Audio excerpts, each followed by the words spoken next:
Alright, Chuck, how we looking? We all centered and volume sounds good? We are good. So, and from Custom Diecasts, we lost Mark. He's coming back. There he is. We'll give him a minute. But let's wrap this up. Let's throw to the thing and we get... Okay. Oh my gosh. When he comes back on, you just start talking. And something is flashing. Okay, stop flashing the camera. That's me. Which of these 5,000 tabs that I have open has the notes that David has so meticulously put together for us? You're welcome. There we go. Yeah, I totally looked at them before we got on here. It's all good. If I do it too sincere, it'll be weird. But I also don't want it to be like, how do we make this on the theme of something appropriate? So I felt like it was appropriately cheesy. So okay, appropriately cheesy. That's the motto of the show. David Johnson out there. There was so much technical stuff going wrong, we couldn't get anything to record. But we made it happen because the show must go on. So speaking of the show.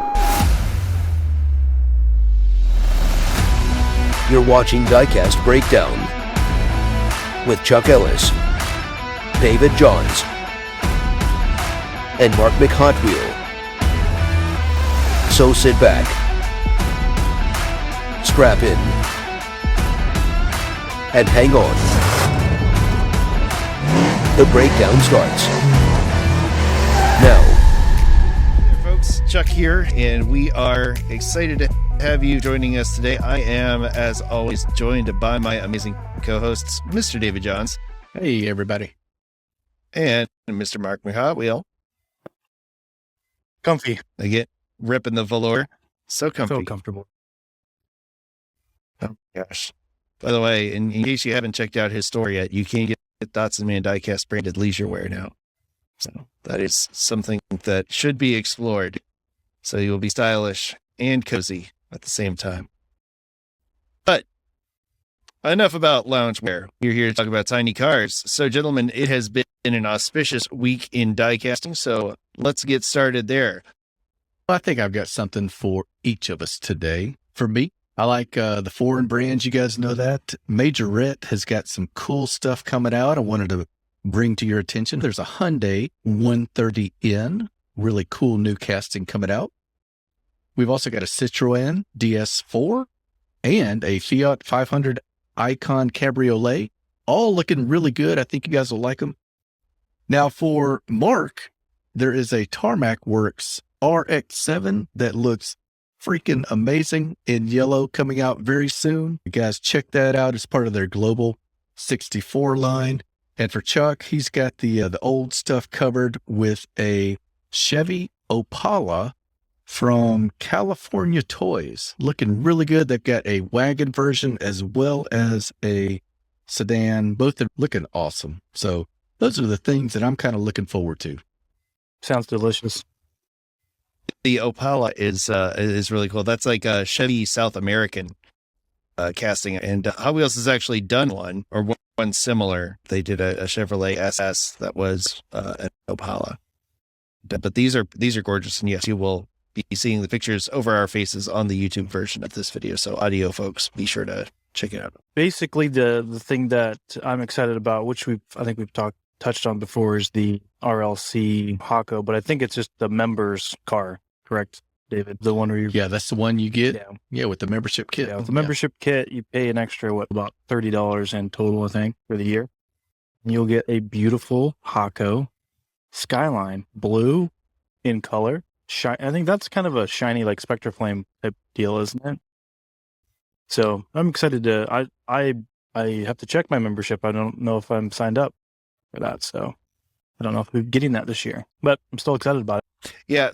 So tell me a little bit more about that, because as a baby member of the RLC, like when I went to sign up for it, all I saw was the $9.99 sign up option and the 41 Willys gasser that is available. So where do you find out more about that? MattelCreations.com is going to have, that's going to be your source. Under the Hot Wheels collectors, it will give you the option for the different types of memberships. And I'm not sure, maybe the 2022 membership kit, the full one with the cars, is not on sale yet, but that certainly will be in the future.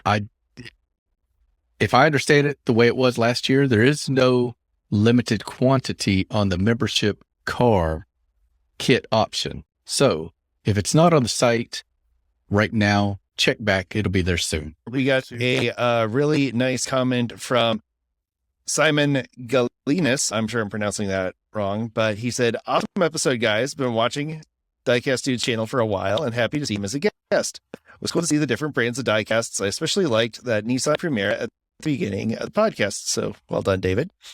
He says, FYI, David, the Primera was sold in North America as the Infiniti G20, and it's definitely not a large luxury VIP type car. It is a sports luxury compact the size of a Corolla/Civic sedan, and was really aimed at the C-Class 3 Series. Thanks for the great content. Looking forward to the next one. So thank you, Simon. Really cool.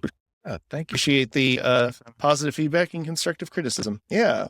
I have been also delving a little bit more into the Twitter scene since David seems really hot on it. And I've been following this really nice account called Diecast Hype. And it seems like a pretty cool person running that. And I am very excited that Inno64 is releasing a Rocket Bunny S14 Sylvia. Okay. Sylvia. It says Silva, S-I-L-V-A. But okay, he might have spelled it wrong. Probably typo. But yeah, I was like, I thought it was Sylvia. And then I just read it as Silva. I'm like, no, that's Jim Silva.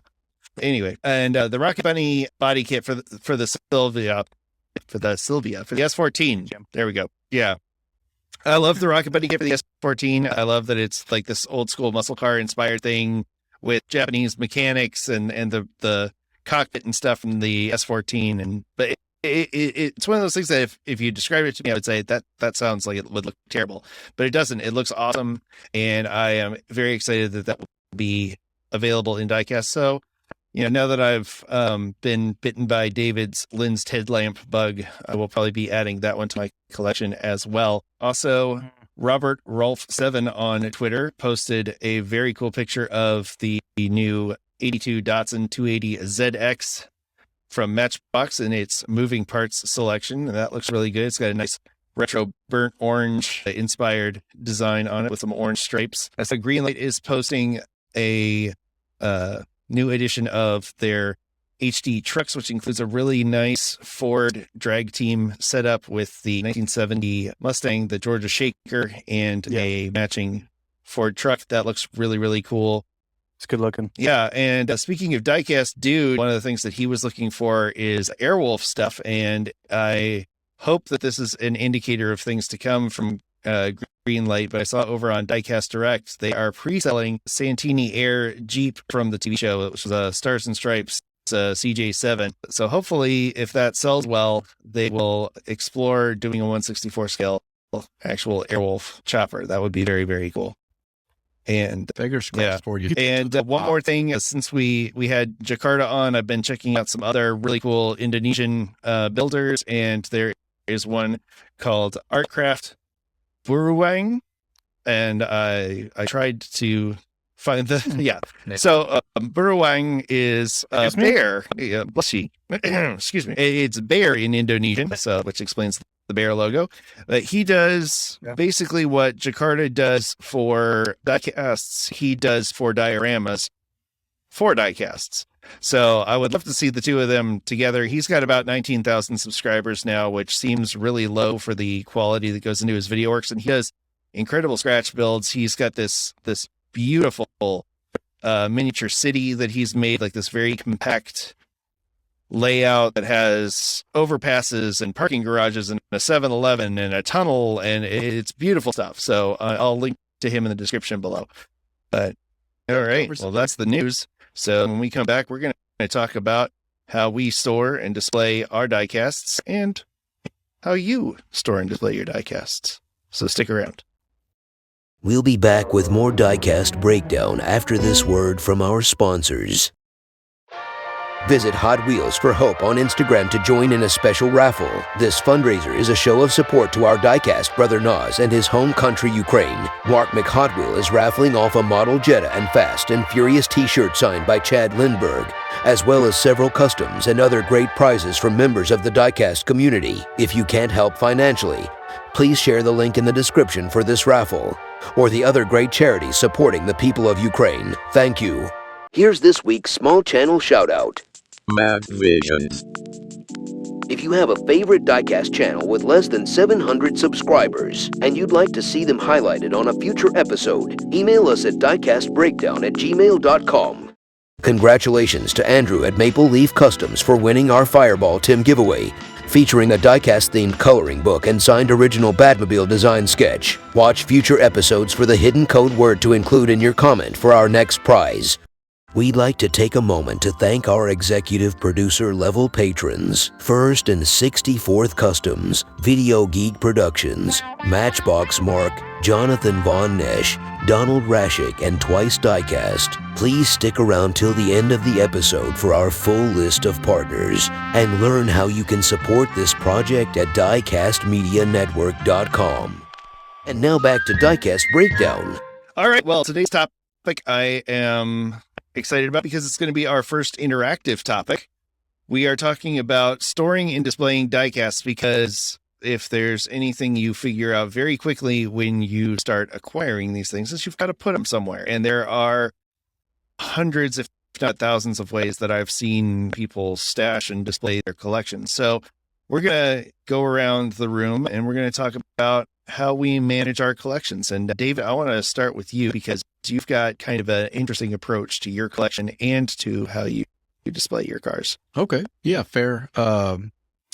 Great question, Chuck. I mean, it's something we all struggle with after you get into this hobby for a little while. So currently I keep two areas of my collection. I've got my favorites that I've got on the wall on some shelves, and you can see those in prior episodes when I've recorded from my office. And that's my higher end premium stuff. And then I've got the jammer cases that everybody's got. No big surprise here, but if you're not here in the States and you don't have Hobby Lobbies, you're really missing out, because these bad boys right here hold about 48 cars. You get two sides. There you go. Chuck's got them. Look at you two. It's two sides. We're matchy. What's the cost on one of those bad boys? Great question mark. Don't say more than you can afford, pal. These used to be upwards of $20 at Hobby Lobby, and it was cool because you had the 40% off coupon. And I'll be honest, I hadn't bought one in a while, but the last time I did, I bought them online for about $12 each. I wouldn't pay more than that. The only other thing that I do like, guys, is at Hobby Lobby, if you're into customs and doing your own customs, these little acrylic cases really make a nice presentation when you send them to as gifts or to your customers. And you get 6 of them for $8 at Hobby Lobby. So check that out. It's right there in the diecast car aisle. So that's what I am currently rocking with my diecast car collection. I'm curious to hear what you guys use. Mark, you've got some on your wall behind you. Yes. Let's talk a bit about those, because those are a popular choice as well. Yeah, these are a popular choice as well, but a little, I mean, the ones that you see here, I think those are both, one of them's Datsun 510 exclusive, which go for upwards of $100 now. So count those out. You don't have to get that. That's what car comes with it. And then the other one was, I think this other one that's up there is let me show you. It is this right here, this Mercedes, I think basically Mercedes Evo. I don't think they an Evo, but that's what it is. So that, I think I got it for around $50 on Amazon for that. So reasonably priced, because I think that's what they went for in the stores. I think higher. The official like Hot Wheels brand. Oh yeah, they're Hot Wheels. They say Hot Wheels right on them. I've got a box behind me, but basically it comes with one exclusive car. It's kind of confusing. You think like, hey, wow, it comes with 50 cars. I think it holds 50, but no, it just comes with one exclusive car. So yeah, the Datsun 510 one, of course, I think I've bought 3 of those. I've got one right behind my computer here, but so I've got 3 total, got 2 mounted up there.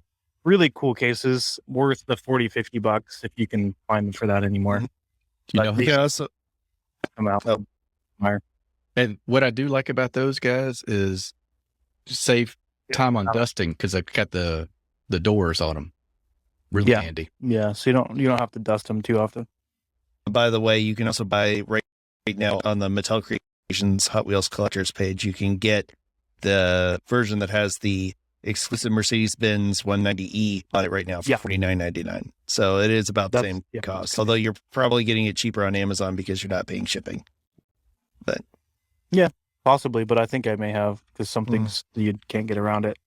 That's true. And then, so those are the ones that I kind of put. I've got some customs in there, and I have one of those cases is Datsun's only in one of them. But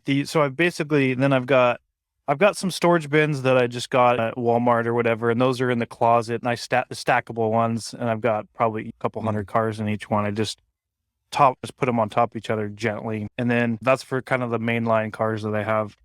And then so we've got old school here. I was just a gift from my buddy Ty. Nice. He just gave me that. This holds 24, and it's in great shape. He got this at the garage sale or something.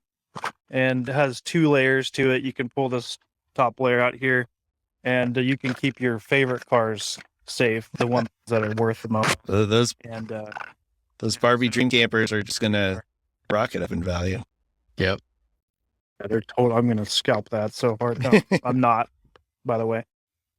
And this, I literally just bought another one. I love them, and Tracy loves them too, my 4-year-old. So they're just fun. Yeah, and not to put too fine a point on it, but you've got some very special display cases immediately behind you as well for those watching.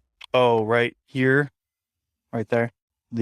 So basically, I found those. I think I found 3 of those on eBay, and they were new in the box, and you had to build them yourself. But I think they were like $40 or $50 a piece, which was worth it to me just to have something brand new and cool, not necessarily something beat up and run through from a store, because you can sometimes sweet talk one of those out of a store, but if you're nice about it. But yeah, those are cool. I like to put just kind of some random cars in there, nothing super special in there, but just kind of some cars. And then I think if we're talking about new things, just give a shout out to one of our subscribers, EJ's Customs. He sent me this. This is super cool. He makes these, and they're basically, you can slide them out and change them where you can just basically move them around and they fit together. And oh wow, yeah, so it's really cool. And then it has a bunch of spots where you can mount on the wall, like all these little holes. You could just mount a screw right into the wall. Is that made out of? Is that laser cut wood? No, it's plastic. Oh, it's really cool. Like really hardcore plastic, and it's like an and they're sturdy. They're very sturdy. Really cool. Yeah. So yeah, he was kind enough to send me 2 of these. So I have this one's new, and I have one over here. Let me just grab it real quick here. And he makes these? Either he prints them, he like sources them out or something. He has them made, but he designed them, and they're each row you can move and stagger. I even cut some strips of colored poster board and slid them in the back. I want to say that they're printed. Like, that's amazing. I don't know how I missed these. That's awesome. Yeah, they're really cool. Oh. And then let me see if I'll just pull one of them off. In theory, you could just stack them floor to ceiling, and they're totally stackable. So you could just take one of the layers off of it. Oh, that's super cool. And then you can move it to you could make them offset like that, or you could space them out, or do whatever you want with them. So really great idea, really cool. So old school, new school. Basically, I have the old one, and then we have this brand new stuff that you can do with. I think he did it with 3D printer. I'm curious to see how Chuck manages his inventory. My menagerie.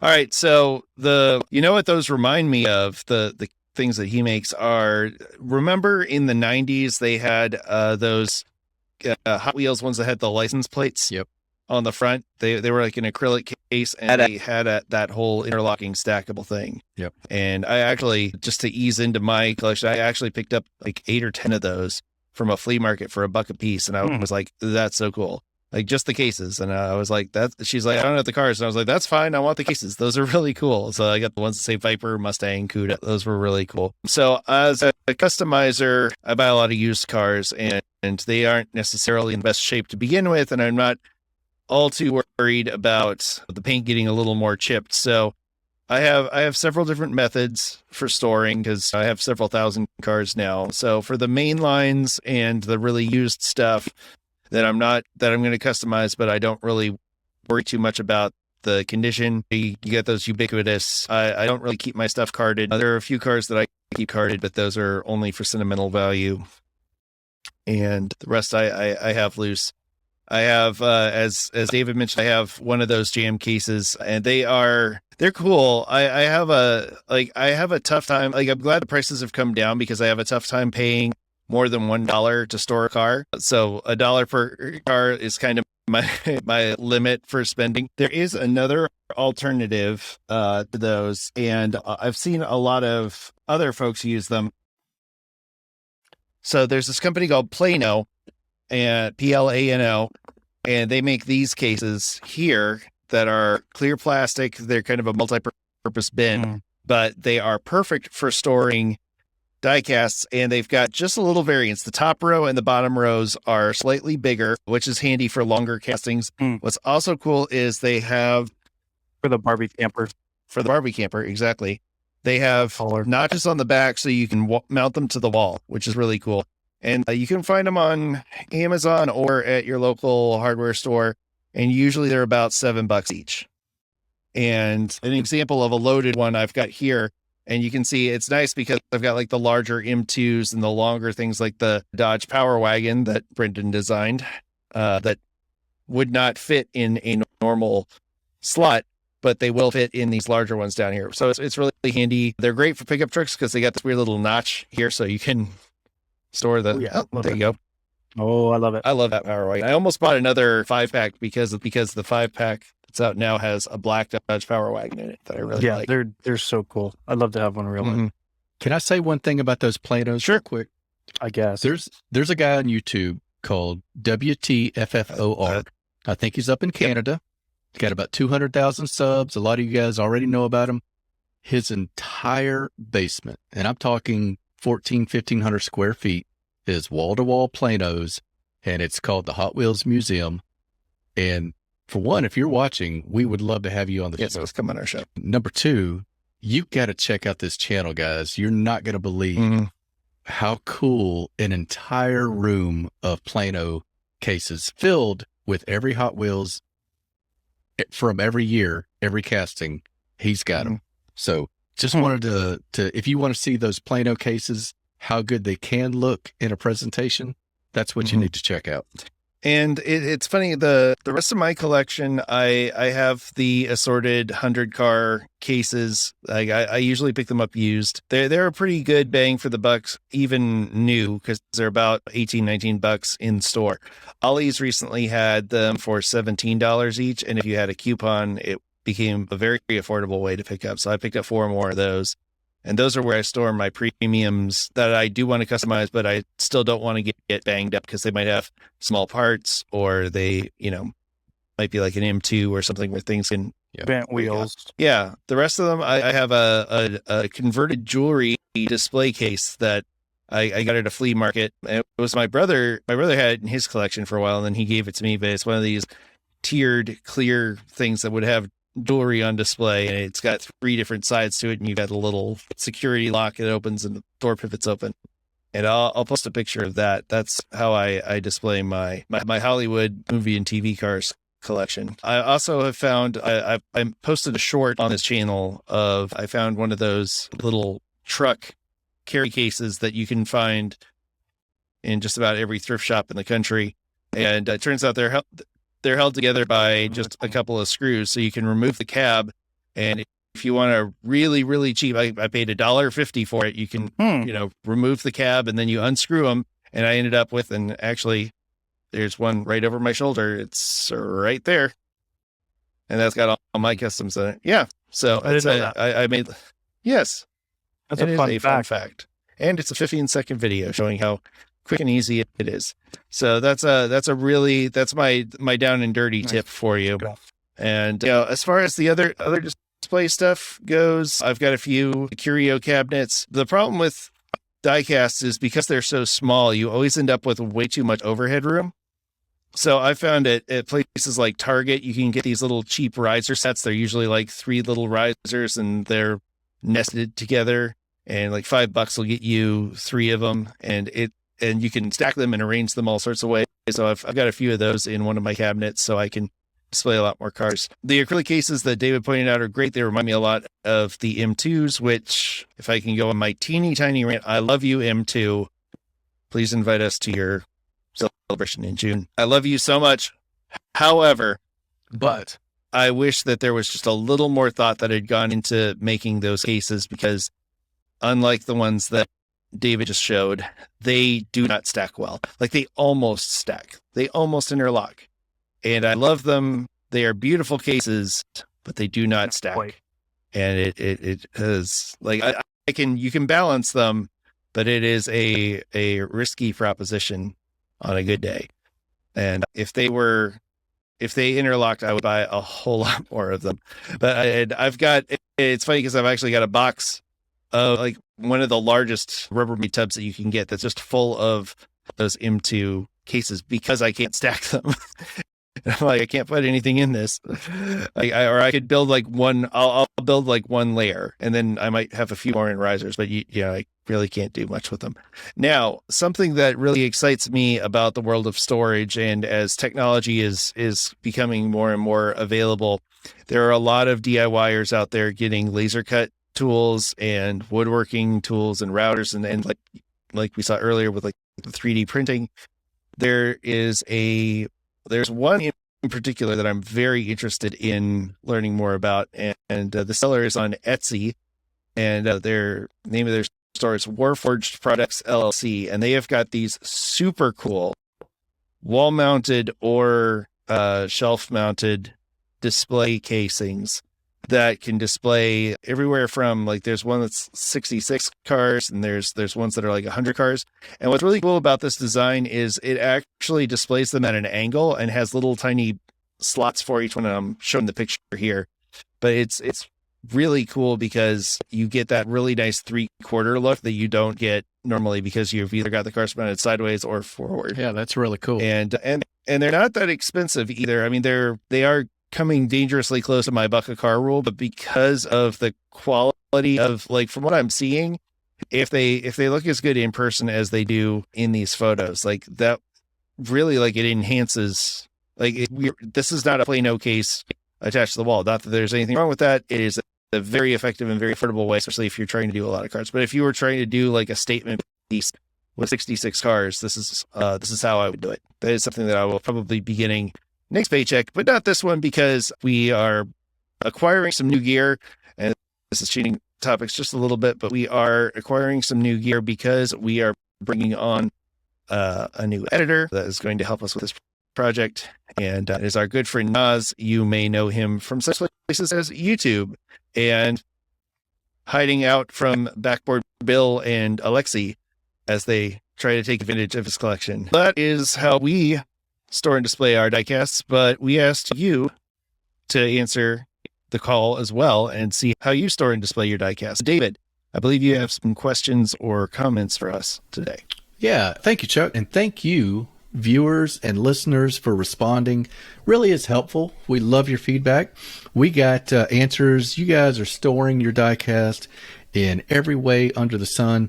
Evo Gardens, big collector of fire trucks down there, I believe in Australia, maybe New Zealand. He replaced his entire closet with white plastic boxes. He says he doesn't even need clothes. He'll just go with the diecast. That's fine. William Cordier, don't know where William is, but I thank you for responding. He's got a lit glass display case, 7 feet tall by 4 feet wide. That's a commitment to the hobby, guys. He's even got pegs hanging inside of that display case. And again, it's lit. That's pretty lit. Cool. CJD, hashtag lit. CJD, Chris's Junkyard Designs. He's got 50 of those jammer cases that Chuck and I showed today, as well as wall displays with pegs. Mark, a buddy of yours, Mark Hot Wheel for Life, I believe, Mark number one. constantly on your channel.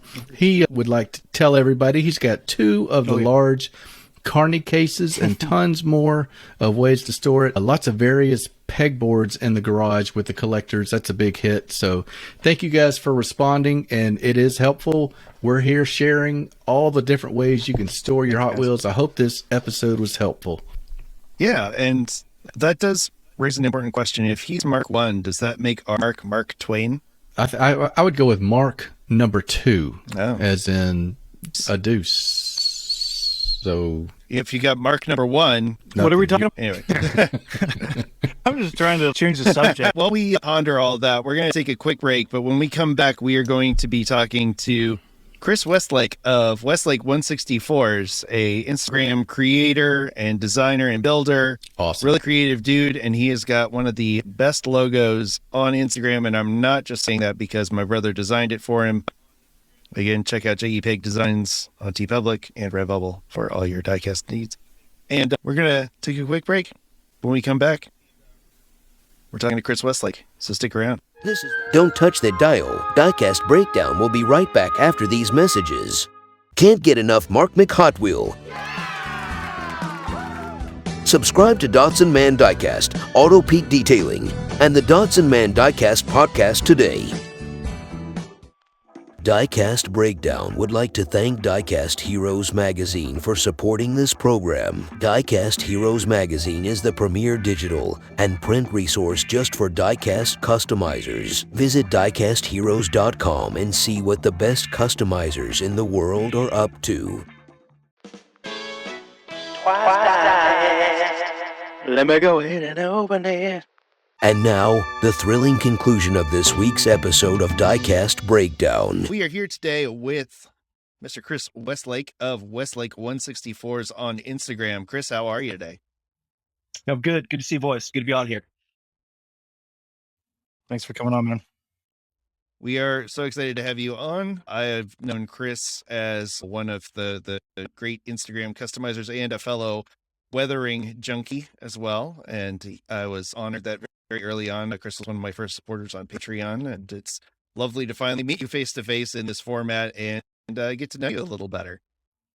Yeah, you were not to toot Chuck's horn a little bit, but he was the first one that actually got me into weathering, seeing his videos. He had a very nice Bob Ross tone to him. It's very relaxing. So he was a big sensei of mine to get into weathering. I had no idea what it was until I watched his video. The student has definitely become the master, and we're gonna talk a bit about that in today's session. But first, besides me, I'm sure that you were into this stuff before. So let's talk a little bit about what got you started in the world of 164 diecast. I guess in my life, I've never really not known 164 diecast. So when I was an active child, so my mother would always tell me if I go to the store and not open hot dogs and beer in the car, I'd get a Hot Wheel. So they were always in my life. I don't really know what not collecting is. I do is I would line them up. As a kid, my son does the exact same. So it's carried on. I go through laws where I didn't really collect so much in college and afterwards. I always would buy a cool Hot Wheels from time to time, but I guess once I had kids and they start playing, I really got back into it pretty heavily. Mm-hmm. Did you grow up in the Indiana area? Are you from that area originally? I'm from Cocoa. It's a big racing culture here. I'm not a racing guy. Not a racing guy at all. Actually, Hot Wheels got me into cars more.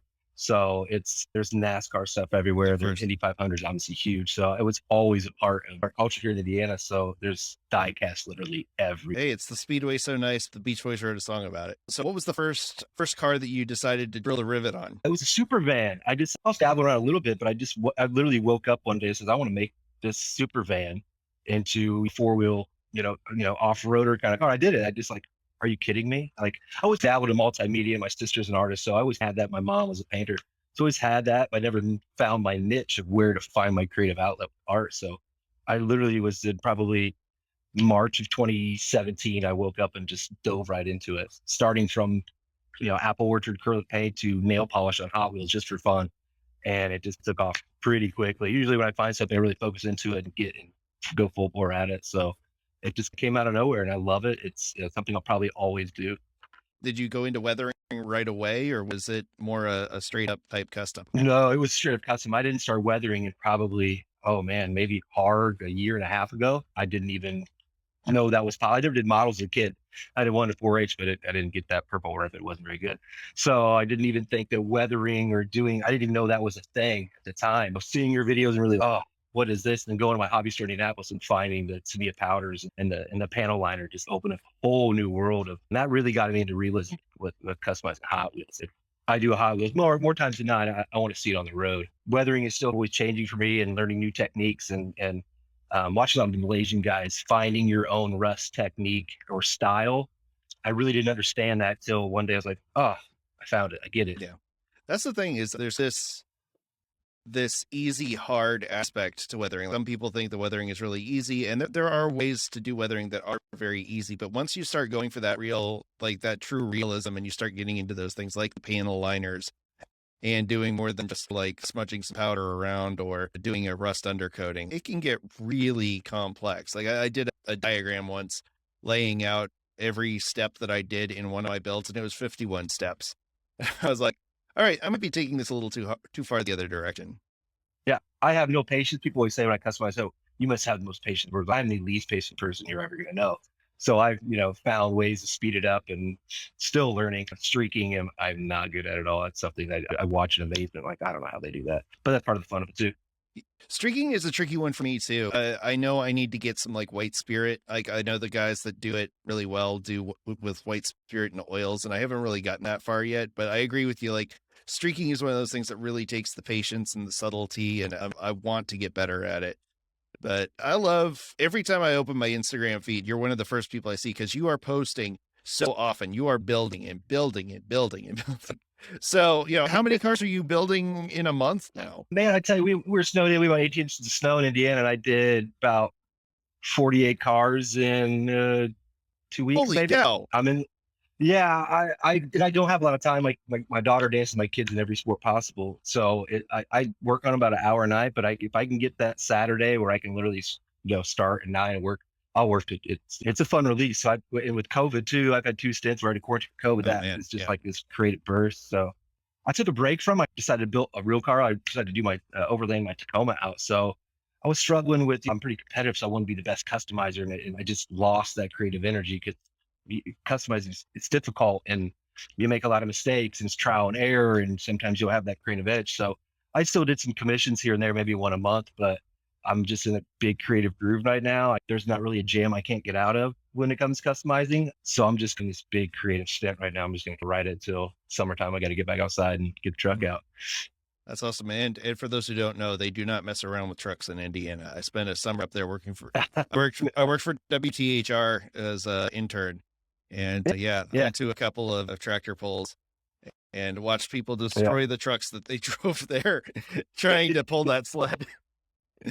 Yes, we're big. Kokomo has 2 huge Chrysler plants, so everybody has a giant Dodge Ram or a Jeep, and I'm a Tacoma guy, Toyota. So I'm a sore thumb, but of course, that's my niche.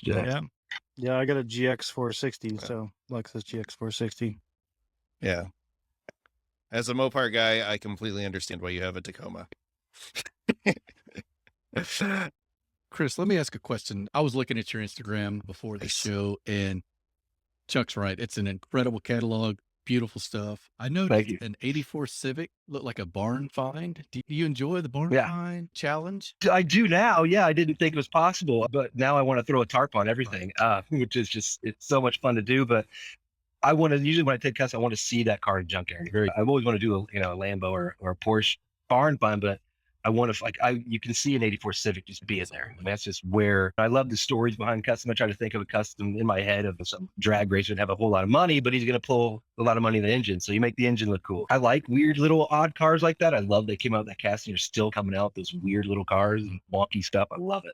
So it's just a perfect car to be a barn find. It's funny you mentioned that because I'm about at the point where I can start building again. And I was thinking about exotic and trying to find ways to do something with late model exotics. And I've been goofing around on Pinterest, which if you're not on Pinterest, like it's okay to be a dude on Pinterest. Oh, I love Pinterest. Like, I love it. Just get that.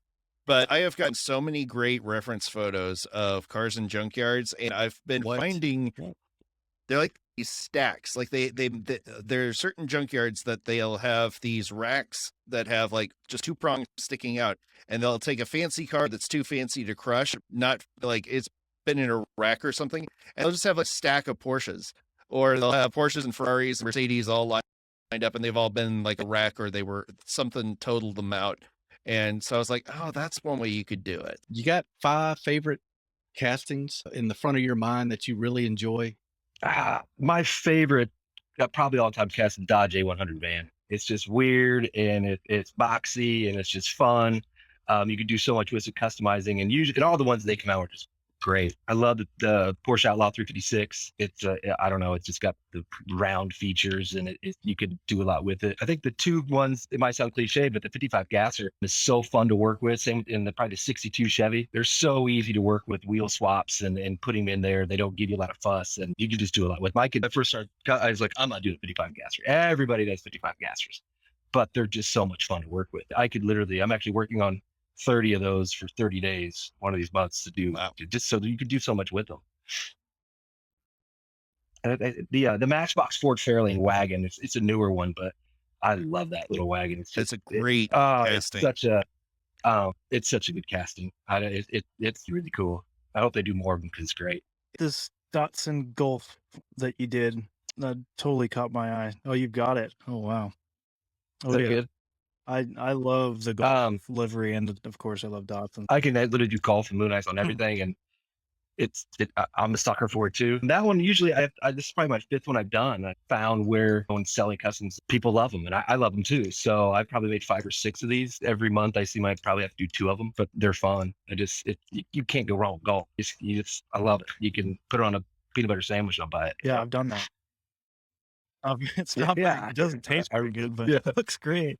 No, it looks great. Yeah. It's a little viscous. Yeah, I guess the follow-up question to that is, what do you see yourself getting into in the future besides weathering? Do you just want to stick with that, or do you think you see yourself doing some different avenues going down on the like with customizing? Clean is so much harder to do, and I have no patience, so I really need to learn how to do that better. I'm slowly getting into it. I think the hardest part for me is the gloss finish. It's just it's so frustrating sometimes. I haven't ran it through my airbrush yet, but I need to get better at that. That's something so a lot of my commissions want that. So it's fun to get challenged by that. And I like the pressure of that, but man, I got to get better on clean looks. People are like, oh, it's great. It's like, I'm one of those guys who put your custom on a rotating jewelry thing, and I will stare at it to find every little flaw to make sure it's not there. So I got to get better at that. And that's the fun of customizing. There's always a challenge. I don't think there's ever not going to be a challenge, Oh, sure. Absolutely. There's always that area that you stray away from a little bit that you should be diving into. I'm scared of one thing that I get intimidated by is lowering. I'm not really good at that. I need to really start doing that. I don't like lower cars, so it's something that I don't get into, but I need to because it's, oh man, that would look good lower. I need to work on that rake. So that's something I definitely want to get into. Maybe some diorama stuff, small. I'm gonna start doing some M2s. I think some of those are easy, ready to go dioramas, and diorama stuff is expensive. So these guys building these awesome garages are just blowing my mind with this stuff. But I'm just hopefully I can kind of transition to some of that stuff. Yeah, that's a patience thing for sure. Really quick before he does a lot of thinking about it. Minwax fast drying polyurethane. If you're doing gloss, you can get it at Lowe's or Home Depot. Minwax fast drying polyurethane clear gloss. It's a spray on. It won't craze any paint that I've put on it so far. And you do one light tack coat, and then you come back in 5 minutes and you lay it on thick, and it looks amazing. But back to Mark. Yeah, I think those dioramas, whatever you want to call them, that takes a lot of patience to do something like that, I would imagine. If the guys that are putting them together and painting them and all that stuff, I think it's pretty sweet though. Nice photo shoots after you're done. Oh, I love it. Yeah, I don't know. I just don't know where to start. There's a couple models, but I'm not burned out yet. So I'm waiting for those. When I just lose that edge, I'll just go into a little dip down and then come back to it.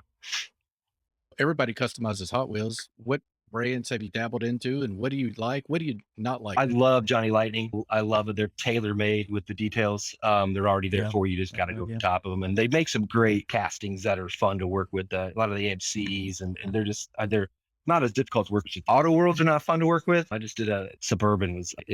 I'm glad it's gone. It was awful. It turned out cool, but I hated working with those. Are really difficult, but they're beautiful pieces. Hot Wheels premiums are great. I love I mow those just for the wheels, but there's not. I prefer the Matchbox. They're fun. They're easy to work with. They're tangible to move a little bit. Johnny Lightning Matchbox. I want to hear maybe a great story if you got one about a commission that really meant a lot to somebody. I guess it was one of my first ones I did. I can't remember the casting. I think it was a 55 gasser. When they get the pressure of that, I strive under pressure and like that. I was procrastinating in college and kind of am still with my commission work a little bit, but it puts that pressure on. It's gotta be perfect. You got to give the customer what they want. And then when they send me a picture of it on their shelf of their collection, that's why I like it. It's not the pride of it. Seeing it on their shelf is the best. I got some pretty cool commission work now. There's so many Indy 500 people down here with race teams. So I actually got a commission to do Helio Castroneves helmet on a car for Helio. That has to be done by the 500. I'm freaking out about it, but maybe if I could tap into that market a little bit, I can calm. If I can pull that off, my commission nerves will be calm. Yeah. We'll see what I get that comes out. Maybe it might be a disaster. But I got a feeling you're going to kill it, man. Speaking of golf liveries, I got to ask about you did Homer's sedan as in a golf livery. Yeah, that's cool. What was that? Was that just what was the thinking behind that one? I just wanted to see what the oddest casting was I could put a golf livery in it, and it was that car. Homer's never going to drive a golf livery, but I love putting that livery on cars in that. But then also I put one on the MVX, Ford MVX, and now it's coming out as a golf in there. So I did that. So that's fun too. I'm just seeing what it looks good on. And it looks good on everything. Literally. It's true. It does. But yeah, it really does. So that was a fun one. I'm bummed I don't have another one. So I got to go find another one. So make that happen. But it's a cool little stock car. Yeah, it is. Hot Wheels did the Homer as well. That green one with the crazy domes on it. That would be a fun golf livery challenge. I have it. Yeah, I'm just kind of debating, but now it'll be a golf livery for sure now. Yeah, absolutely. Yeah, I did the Oscar Wheelie Wienermobile. I need to do another one of those. Those are fun. I did that super early on, but yeah. I love the food cars. I need to start getting some details with the carne asada and stuff like that. Those are fun. I keep in my kitchen actually. Yeah. Carbonator or wheelie chair. They just released a monster truck version of the Buns of Steel casting, which is it's one that I have a weird Stockholm syndrome for because it is a Phoenix, but it is also very clearly a Dodge Tradesman van. I'm kind of like, I love Tradesman vans, but at the same time, it's such a weird thing. And I've already got plenty of the regular Buns of Steel cars, so I'm trying not to spend any more money. Yeah, those are cool. Hey, Chris, tell us a little bit. As a customizer, you're doing things for customers and they have expectations. What are some frustrations as somebody who interacts with customers doing customs? I think a lot of the older 60, 70-year-old, a lot of the red line collectors don't really get what a custom is. I go down and we have Andy's Hot Wheel Club, so I set up a table every Hot Wheels Club. Those guys don't really get it. They kind of scoff at me a little bit. These younger cats coming up love it. They love it. I guess them not understanding the time that goes into it, and you're not ripping a treasure hunt apart, which I'd love to do because I want the wheels. But it's more the time and making it better because I love these little cars. And seeing a guy walk by my table like, oh, that was my car. Can you make my car for me? Yeah, sure, of course I can. And to see that just they don't get it and maybe just understand the community a little better and how many guys are out there doing some amazing work, and they could have their cars in the garage if they just would get it a little bit. How do you figure out what your time is worth and what kind of value to put on it? That seems like a challenge.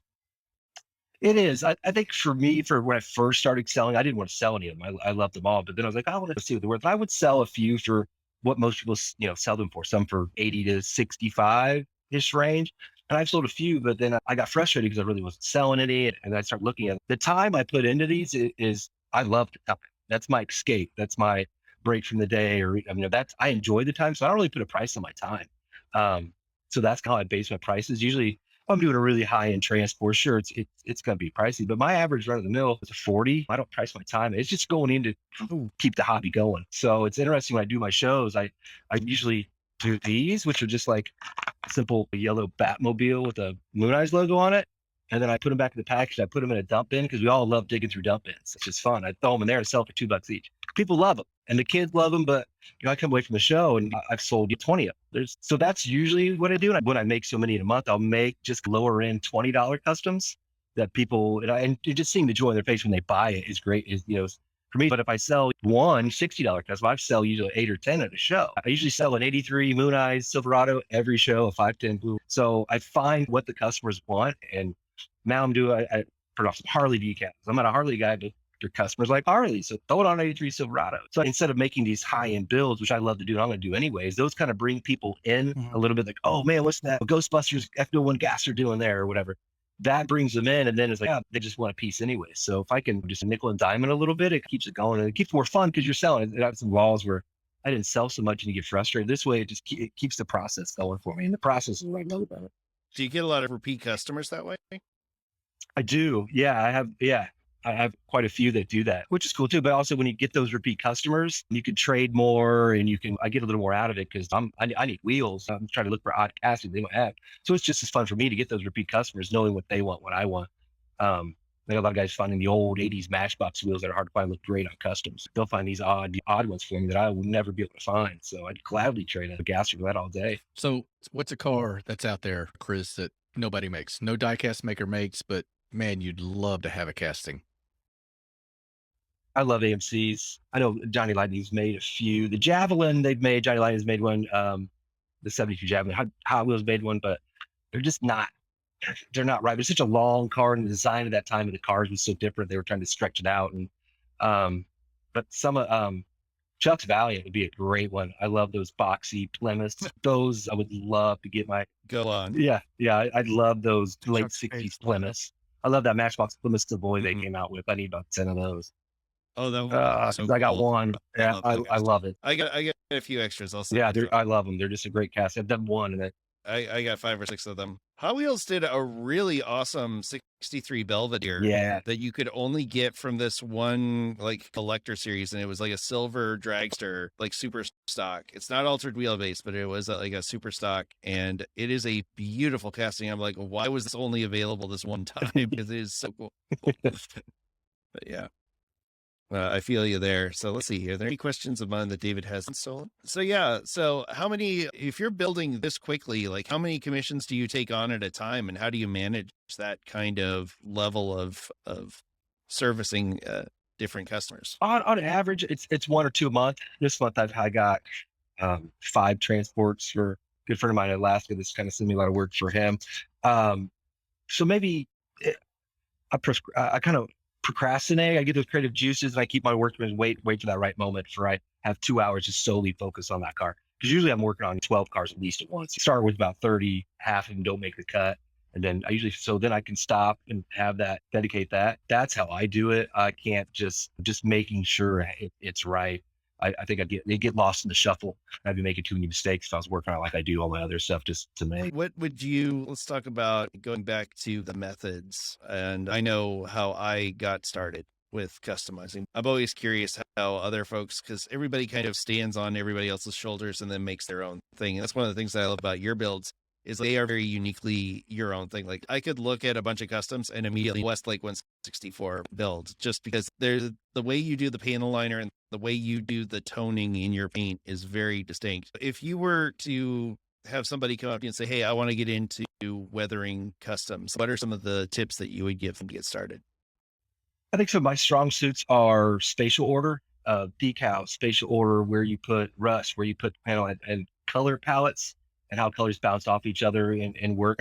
Chuck does a lot of research on his customs. I do too. I try to find the right paint, but those are what kind of brings people eye and make the realism real is spatial order, looking at it. It's visually appealing. I try to look at a car, look at a piece of art. So it's, then I step back and go, oh, yeah, it's a car. Looking at that, look at real cars, go through Pinterest, go through Google, and look at art, look at realism art, look at what they're doing, and try to incorporate that into the car instead of I'm just going to paint a Matchbox. I'm going to throw 2 tones on it and throw a pair of gloss, and look at it as a piece of art instead of a toy car. Then the toy car becomes art. I think that's my strong suit of why mine could stand out a little bit. There's some other ones that are so much better than me that I drool over when I'm seeing. It's like, why can I do that? Practice patience. My dump in's huge. It really is. All the mistakes. The struggle of glory, I guess. Yeah, that's very true. Like, I think for me, the big thing, like you said, it's getting the reference, but also for me, it was making a plan, like having, like, things got so much easier for me once I laid out, like just wrote down. And that's where the breakdowns in my videos came from, was going, okay, here's what I want to do with this build. Because otherwise, like I've referenced a few times in some of my builds, like you get weathering jazz, where you just, I could do a little over here. I've got this paint open and I'll do this over here. And the next thing you've got like way too many layers of paint on it. And it's like drying weird and it's chipping off in your fingers. And you're like, I've had to start over several builds, and actually one almost broke me Like I had to repaint it like 5 or 6 times, and I was just like, I can't get the paint to stick to this. What am I doing with my life? Yeah. And walked away for a month before I went back to that car. And it ended up being one of my most popular builds. It was that Gaslands GTO, and a lot of people love that build. But I just was just like, that was the first one where I was like, I don't know what I'm doing. And I had to stop, because I'm like you, I'm very ADD, very impatient. I'm just like, let's get the paint on there. Let's do this. Oh, I like this. I'm going to do that right now. And I've lost more time doing it that way than I ever would have if I had just gone. And then, and you can even just make a basic outline for yourself of just like, okay, we do this primer, toning, paint, this, wash, decals, like, and just kind of follow that template and go, okay, at this point, I'm going to stop doing this kind of weathering because we just got to move on. And if I go back to that, then it's going to mess up my clear coat, or it's going to do something. So yeah, like that's my bit of advice to folks as they're getting started. But now you do a lot on Instagram as well. Like you're always posting on Instagram. Do you have any advice for folks that are wanting to post their builds on? Instagram's hard. I do a little bit on Facebook, but Facebook is so opinionated. I don't have time for that stuff anymore. Instagram, the community's always positive. I had one bad comment that made fun of my spinning thing, and it was warranted. But it's a positive community. I started completely grassroots. I didn't even know what Instagram was. I didn't know what hashtagging was. I didn't like import all my friends. Hey, come check out my page. So I wanted to see how it would build.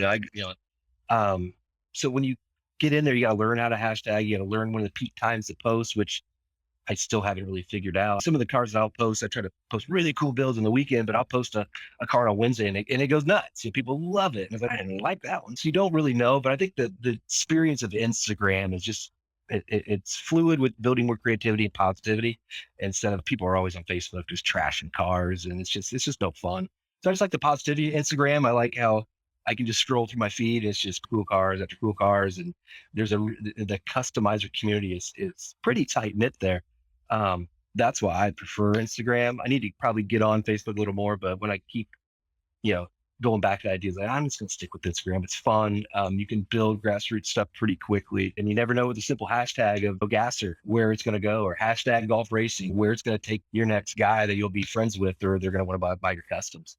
Yeah, I agree. The Facebook groups are handy for getting word out. Like I still use them to see other builders and to post my builds in there. But as far as posting organically to my page, I stopped that a long time ago. As far as doing anything other than like an auto post from my Instagram, the reach on Facebook is not there anymore. Getting way more traction doing Instagram or YouTube, or even posting in Reddit. I've gotten a lot of positive feedback there. But I agree with you. Life is too short to be mean about how somebody chooses to paint their car. Yeah. But it's such a positive. I've literally never had one comment or no one argue. I've never seen arguing on any of them. And it's just a really enjoyable experience. I had never thought it would be. I just wanted to see where we went and make one place. Have you ever considered posting anything on MySpace? I had a discussion at work the other day. It's probably going to come back around, isn't it? Most things, I don't want to. That and Friendster. Yeah, I don't want to see myself back then. I was much more skinnier, probably long hair too. So I don't want to see those days. No, it's still open, man. Me and my wife have accounts. Yeah. It'll be our secret place, like to communicate when the internet crashes. Who are you watching on YouTube, Chris? Like who inspires you in future projects? I'd love to know that. Most on YouTube I watch is the great Flying Down Customs. Who? And then really his channel's fantastic. It really got me, and it's really good. I like when I first started out, Bare Metal. He's a godfather. Luca's dad really taught me a lot. I don't think he's really into it now, but he was a really good one that kind of got me building into it. Instagram, here's a cool story that I was starting early when I posted on Instagram. I did like a Ford Maverick. I was doing like glittery nail polish on just to see what to do. And he commented on this 27 Corp Garage. I'm sure you know him, Chuck. Absolutely. And he became my mentor, my sensei. And I'm like, I saw the like, what is this guy in Malaysia liking this for? I didn't understand that. And through the years, 3 years, we've become friends. I have this friend totally on another hemisphere that we check in our families. We're friends, and literally Customize can bring worlds together that are totally separate apart. And it's so cool that I can, if I have a question, I can, bang it off with Aziz real fast. He'll text me back. Of course, usually it's 2 in the morning or whatever, but it's cool that Instagram and customizing these tiny little tour cars can bring two people together and become friends over a simple picture or something. He's been a huge resource for me and my sensei. Some of the guys that also, I got to keep up with the Flash Bunnies. I got to keep up with these guys. They're amazing guys that do some really cool. How can you're a 21? He's actually going to do my truck. He does some super cool, clean overland builds that just blow my mind with the little Max Tracks 3D printed parts. And I would love to fly over there and sit in on one of their little customizing jams that they have over there. It's kind of a bucket list trip just to go over there with a lunchbox full of Hot Wheels and get going with these guys. Learn so much from them. A couple other guys, Yanachi Wheels. He's a guy in Japan. I did this Datsun with a little Buddha on the back, but I wanted to bounce it off of him if that was culturally okay that I put this Buddha back. She's like, oh yeah, of course, it's awesome. You got to do that. But to bring those international communities is cool to build those relationships. If you guys are in a Hot Wheels Chicago, Schleet Rods out of San Francisco is doing some really cool stuff, and just putting a little Hot Wheel on a bridge in San Francisco is some of the coolest stuff. Those guys, I love looking at those photographer guys because they give me looking at Hot Wheels from a different angle, helps you look at cars in a different angle. But there's so many amazing customers, and I could keep going and going on them that give me information. Like, I got to give these guys, they're doing something cool. I got to keep it up and challenge myself to do different builds and try different techniques because it's a fun world to be in. It's a fun culture to be in, and to be a part of this group is an honor for me to be mentioned with these guys. Man, I think diecast cars could be the answer to world peace. I really do. Like everybody we talk to around the world, it's the same vibe. We're all cool. It's just the best community you could be in. It really is. And going down to Indy's Hot Wheels show is cool because I can see these guys every month, and I have relationships. If there's a casting I need to go, I can they'll find it for me. It's fun to trade. I'm doing one in Cincinnati, break away a little bit. So that's really good advice for other customizers. If you can find those, if you're by big cities, especially California and the West Coast, there's so many of them you can go to. I set up a little art show with some bands just to see the reaction. People coming to your booth and seeing your customs will give you a lot of confidence. The first two I didn't sell anything, but seeing people liking your work, like, oh no, I can do this. And then find a little Hot Wheels club. You can find them, or diecast, or a little toy fair or whatever. Set up a table, throw some customs out there, talk to people, see what they want. Eventually people are going to start getting it. And I guarantee if you set up at one of the Hot Wheels shows they have, you'll sell some stuff, and that'll really build your confidence. Whether you sell it for $20, so there's a couple, premium Hot Wheels you didn't have after that. So it's fun. Why not put yourself out there? Good advice. It's just funny you mentioned that, Chris. Yogi, Jakarta Diecast, the king, said the same thing. You just do what you love.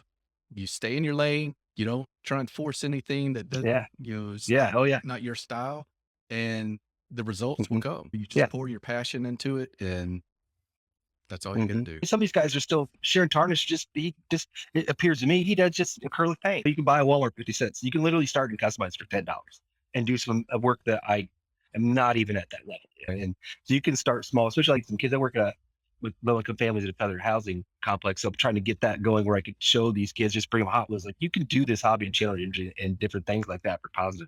And it's a little toy car. You never think that $1 toy car can take you places, and it really can. And one little $1 toy car turns into thousands of little toy cars. You guys know that. Or lifetime friendships. Yeah. It's true. And that's, again, one of the reasons why we do the show, is so we can meet people from all over the world, and we all have this amazing common interest, and doesn't matter where we go. We've talked to folks in Indonesia. Before the show, I was talking to a buddy of mine that is in New Zealand, and we were talking about what the weather was like over there, because it's their summertime, and we're just learning more about each other and the kind of stuff that it's like living in New Zealand, and the customizing concerns that come up there.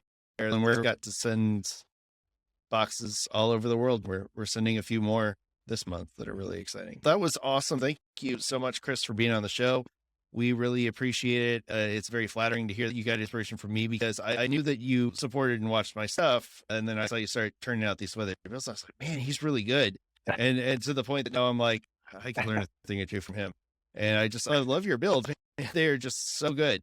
And it's always open, like I said, always opening Instagram and seeing more stuff from you, and seeing some other wild idea. I started watching your videos, like, oh, man, I would not have been weathering without watching your videos. If I can do it just by watching yours, a lot of guys can. So hopefully they start watching and getting weathering.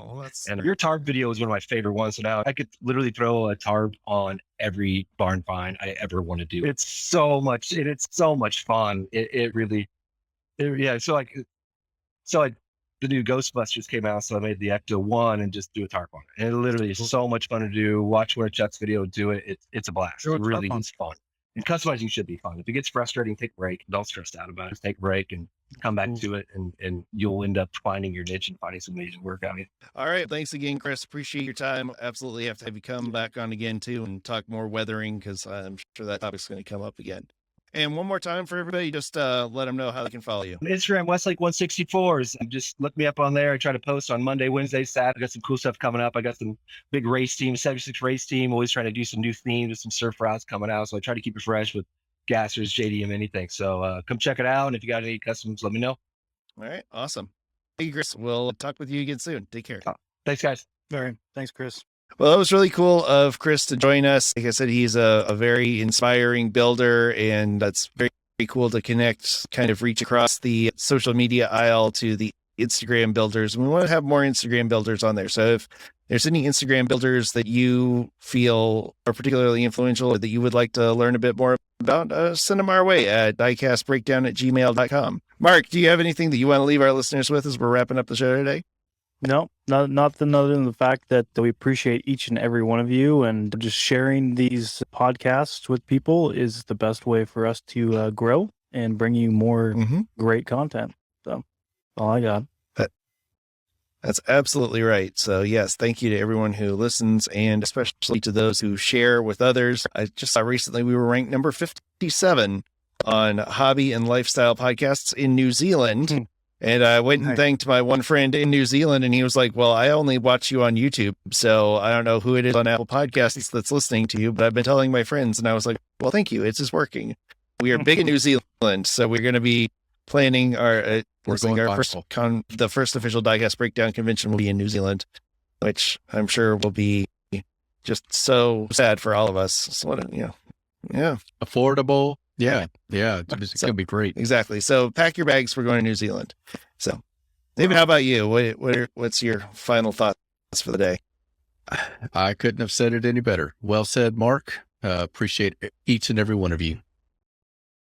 All right, everybody. Well, we are so glad that you joined us. We are so excited for what's next. Please continue to subscribe, like, share, bells, smells, shares, talks, whatever it is that you send out about us. Sending out aromatherapy messages to listen to the show. We really appreciate that because it smells like excellence. On behalf of myself and the rest of the Diecast Breakdown team, we thank you so much for listening. We thank our patrons. We thank you. We thank our moms. Especially our moms, our wives. We thank the Lord above and the Lord for giving us this wonderful internet that brought this show to you today. Until next time, stay fresh, bags. Keep juking. Nailed that joke. Next one, yeah. Thank you. And we did it without juking. It's a juking. Yes. All right. Yeah, I can get through this.